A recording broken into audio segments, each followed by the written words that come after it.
Assalamualaikum warahmatullahi wabarakatuh. Waalaikumsalam warahmatullahi wabarakatuh. Buya yang saya hormati, bagaimana caranya meminta maaf kepada orang yang saya dolimi, ternyata orang tersebut sudah meninggal dunia. Sekian. Assalamualaikum warahmatullahi wabarakatuh. Assalamualaikum. Meminta maaf kepada orang. Kita melakukan kesalahan kepada seseorang, kemudian kita ingin meminta maaf kepada orang tersebut, ternyata orang tersebut sudah tidak ada di dunia ini, sudah meninggal dunia, kan begitu kan? Kita harus tahu, tobat itu ada ilmunya. Yang bertobat tanpa ilmu akan merasa berat dan kadang tidak sampai kepada tujuan. Dosa ada dua, dosa kepada Allah dan dosa kepada manusia. Dosa kepada Allah ada cara tobatnya secara khusus.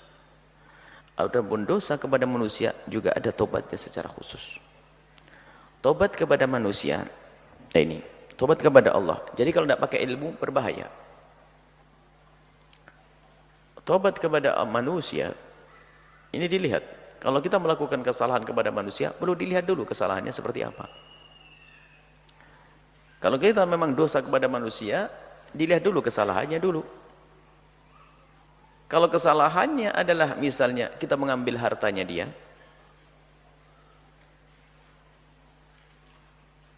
kita harus lihat dia tahu tidak kalau kita mengambil hartanya. Makanya kesalahannya tadi dia disebutkan. Atau kita menggunjing dia, atau kita merebut waris. Na'udzubillah. Ini semua hanya contoh saja. Jadi jelas dulu kesalahannya seperti apa. Sebab kalau tobat tanpa ilmu nggak masuk, nggak diterima oleh Allah. Harus ada ilmunya. Jadi pertama kesalahan kita apa dulu? Tadi tidak menyebutkan kesalahannya, tidak sebutkan. Kesalahannya apa misalnya? Anggap saja kita ngambil duitnya dia. Lah kalau mengambil duitnya dia, cara bertobatnya adalah kita harus mengembalikan uang tersebut kepada yang bersangkutan. Kita harus mengembalikan uang tersebut kepada yang bersangkutan, atau meminta maaf, minta ridho dari yang bersangkutan. Dan mengembalikannya pun ternyata kita perlu lihat dia itu tahu tidak kalau duitnya lagi diambil. Berbeda-beda.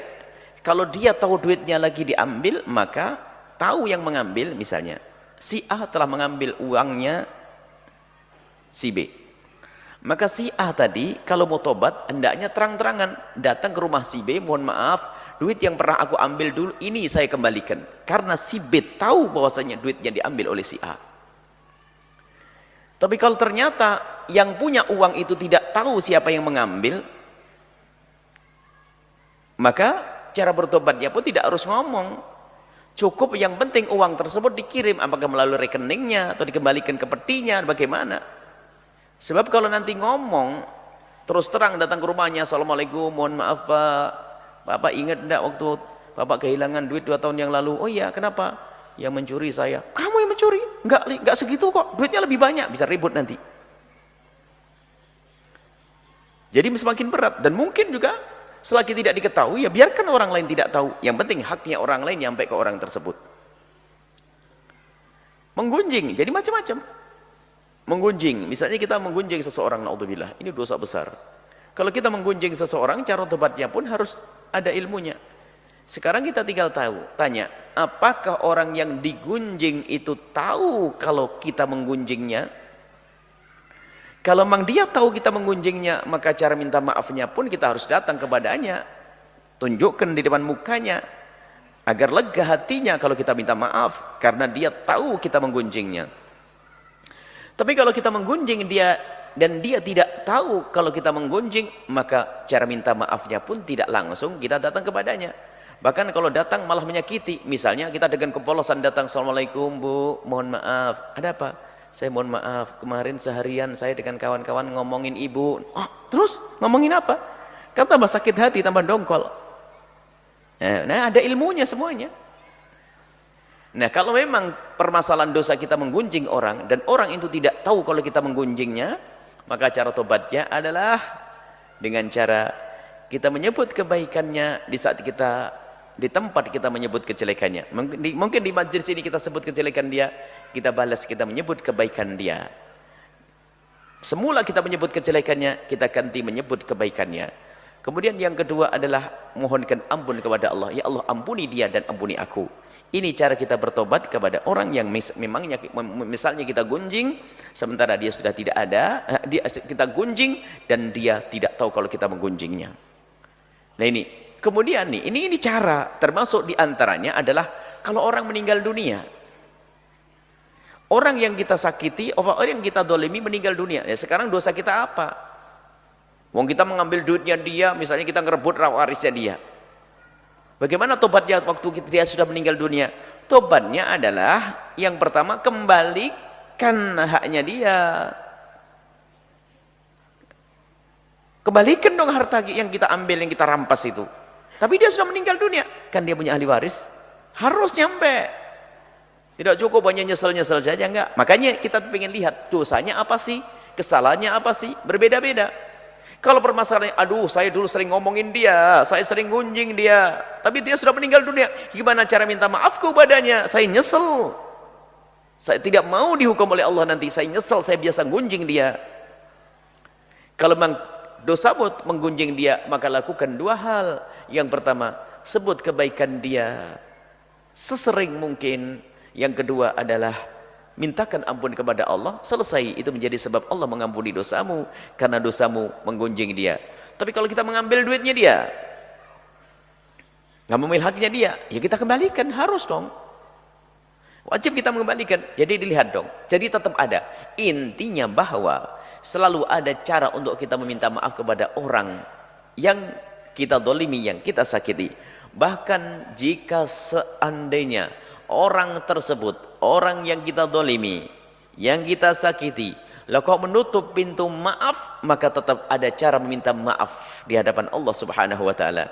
Tidak boleh ada menyerah. Intinya ya, kita harus ada niat. Misalnya dia menutup, demi Allah saya tidak akan maafkan, demi Allah saya tidak, 1000 sumpah. Tidak boleh putus asa.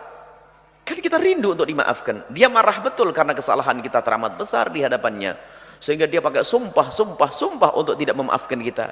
Akan tapi ketahuilah, pengampunan dari Allah adalah sangat agung. Maka dari itu kita berusaha minta maaf. Dia tidak memberi, minta maaf. Tidak memberi, minta maaf lagi. Tidak memberi, minta maaf. Sampai kapan?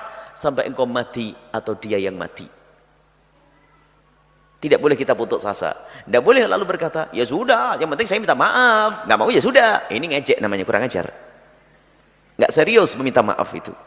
Kalau anda betul minta maaf, anda akan berusaha. Karena apa? Murka Allah sangat mengerikan. Ini adalah cara meminta maaf. Sehingga berbeda-beda antara dosa dengan dosa kalau kita ingin meminta maaf kepada seseorang. Jadi tentu ada. Jadi harus kita minta maaf. Dan jangan kita merasa nyaman di saat kita melakukan kesalahan kepada siapapun. Kalau para kekasih Allah, kalau melakukan kesalahan di malam hari tidak bisa tidur sampai pagi hari, takut keburu mati, belum minta maaf. Kadang kita punya dosa dengan si A, si B, si C, si D, ternyata kita nyenyak tidur, naudzubillah. Jangan-jangan itu adalah karena memang golongan ahli neraka, tidak pernah takut neraka Allah, sehingga dia nyaman saja biarpun harus masuk neraka. Intinya harus kita berusaha untuk minta maaf. Jadi seperti itu. Kalau orang yang sudah meninggal dunia, tetap ada cara untuk minta maaf. Jika itu harta, kembalikan kepada ahli warisnya. Kalau ternyata ahli warisnya sudah nggak ada, ini duitnya saya mau kembalikan, saya pernah mencuri 5 juta miliknya orang itu, ini duitnya bagaimana ini? Ada caranya. Caranya apa? Ahli warisnya tidak ada, orangnya sudah mati. Maka caranya adalah dengan 2 cara. 1, sedekahkan ke apa saja, niatkan untuk dia. Karena mau dikembalikan ahli waris, warisnya sudah nggak ada. Mau dikembalikan kepada orangnya sudah mati, sudah saya berikan ke masjid saja deh, saya niatkan untuk Pak itu yang sudah saya dolimi. Cuman kalau seperti ini nanti kalau tiba-tiba orangnya hidup lagi,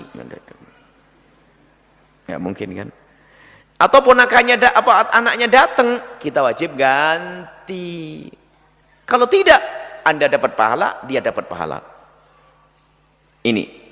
Atau tidak Anda sedekahkan, tapi Anda titipkan ke orang lain selain daripada diri Anda.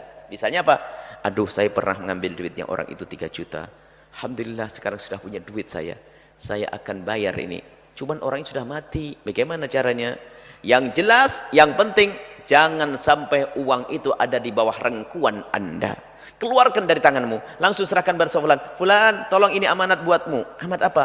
Ini aku dulu pernah, cuman jangan ngomong mencuri. Ini adalah duitnya Pak ini, sudah meninggal dunia, tolong pegang ya. Ini amanat ya, tolong sampaikan nanti kalau ketemu keluarganya, nanti sampaikan kepada yang bersangkutan ya. Saya tidak mau, saya takut dosa. Yang penting lepas dari tangan kita. Itu sudah aman. Tapi kalau sudah di tangan kita, keburu kita mati, akhirnya diwaris oleh anak-anak kita juga. Jadi intinya keluarkan dari tanganmu. Jadi ada. Caranya selalu ada. Makanya dosanya tuh apa? Seperti apa? Kan gitu. Baru nanti ada cara bagaimana kita bertobat dari dosa. Yang penting tidak boleh kita menyerah. Tidak boleh kita cuek dengan kesalahan yang kita lakukan kepada orang lain. Karena semua dosa ini mengakibatkan kegelapan nanti di alam barzah dan nanti di padang mahsyar dan juga di akhirat.